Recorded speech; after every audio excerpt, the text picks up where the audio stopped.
Because we've been talking about the Leviathan, the sea dragon, and how God pushes it back and establishes his covenant order. But there's also this element of the storm god. And in the Bible, there is a comparison between Baal and Yahweh. Now, we've already seen Yahweh does the same things that Baal claims to do in passages we've just read, right? For instance, it talks about how Yahweh defeats the river, he defeats the sea, just like Baal, and he defeats Leviathan. But there's something else that also goes throughout the Old Testament text that is a very common likening of Yahweh and Baal.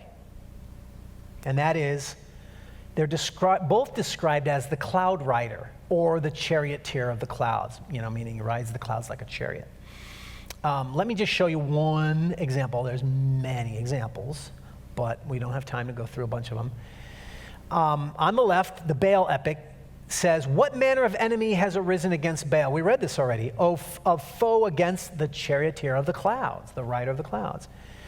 Well, in the scriptures, it says, Yahweh makes the clouds his chariot. Sound familiar? He walks upon the wings of the wind. And then also in many other places, behold, the Lord is riding on a swift cloud and is about to come to Egypt. The idols of Egypt will tremble at his presence. There's something else about the riding on the clouds. It's always, in other ancient Near Eastern cultures, as well as the Hebrews, it's always used of deity, not just of humans. It's a god who rides on the cloud. But of course, I'm showing you, they're using the same exact language that the Canaanites used of Baal. What's going on here, right? What's going on? Another element to this is riding on the clouds is an expression of judgment. If you look up that notion in the Old Testament, God always uses it when he's going to judge a city or a nation. He says, I'm riding on the clouds. I'm coming on the clouds. Now, some of you should already be thinking, wait a minute, didn't Jesus say something like that? Yeah, he did. There's a connection going on there. Not only is that a deity, but it also has to do with judgment, doesn't it? And there's, obviously, again, it's a whole other Bible study, but you can see how these things continue on. And understanding them gives an understanding of the beauty of their worldview that we don't naturally have. One other element is, and this, remember how when Jesus calms the storm and walks on the waters? We just see that as, oh yeah, I guess it shows he has power over nature. Which, by the way, they didn't have a notion of nature. That's our modern notion. Nature is impersonal physical laws. They didn't think of it that way at all. So consider this, and I have actually articles on my website that from a scholar that explains this. There's a connection there between maybe Jesus is expressing his power over the waters, as all deities do in that ancient world, through what he was accomplishing as well. So it continues on into the New Testament as well. So imagine this. Picture this scenario. This is Egypt.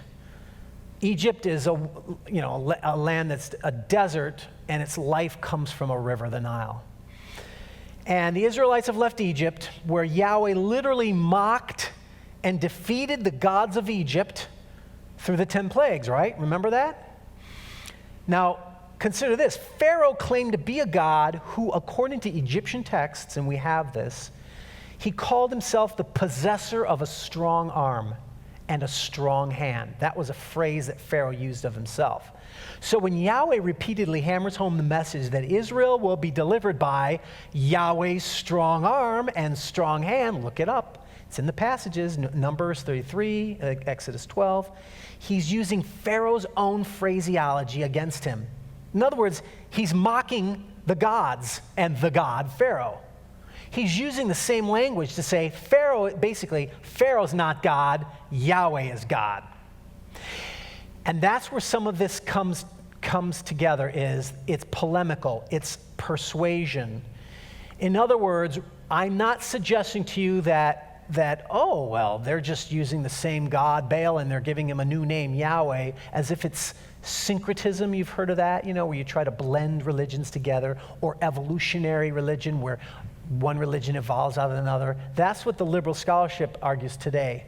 But I'm helping you to see that you can look at those same facts, those same connections that we often miss, and you don't have to be fearful of liberal attacks, because if you understand, they were living in an environment that had a common cognitive notions, common imagination, common mythical notions, and God would use the very language of the gods to mock them. So there's polemics going on here.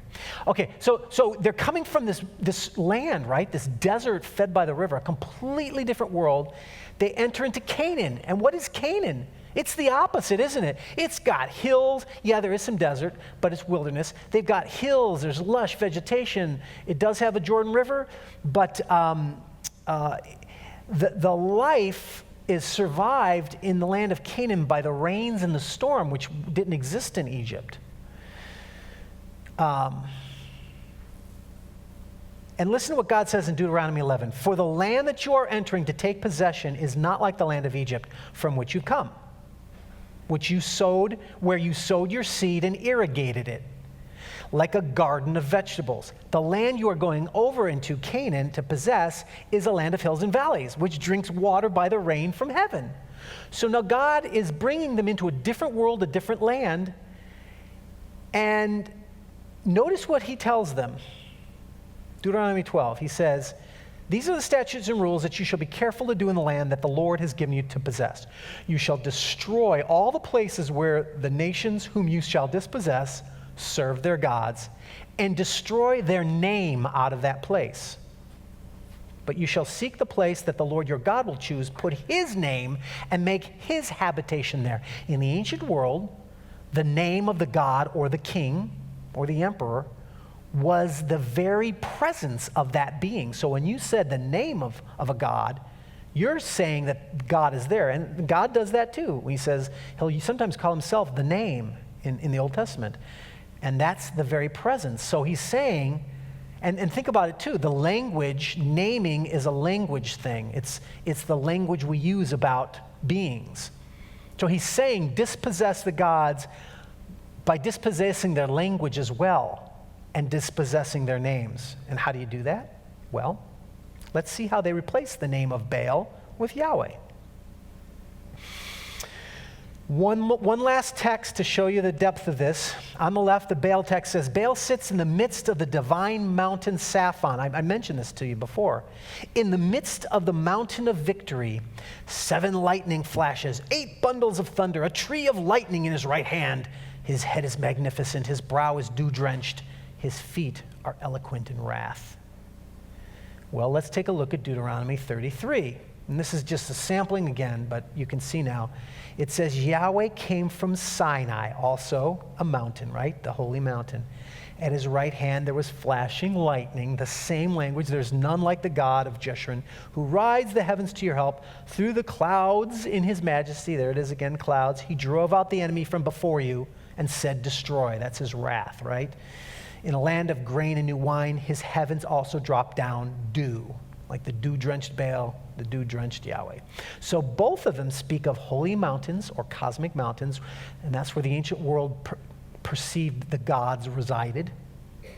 And God did that as well on Sinai, didn't he? And then ultimately, he transferred that to Zion, Mount Zion, another cosmic mountain. Lightning, clouds, wrath, and dew for the land. All these elements. See how now God, and you'll notice this actually, it's called water language in Deuteronomy. When they enter into Canaan, God starts using different language of himself to describe himself that's very much in the same way that Baal was described. The same exact language. What is he saying? Are they saying, oh, the Israelites just worship Baal and they changed the name? No. They're saying Baal is not God, Yahweh is God. Because Yahweh is the one who, delivers the dew and keeps us alive, etc.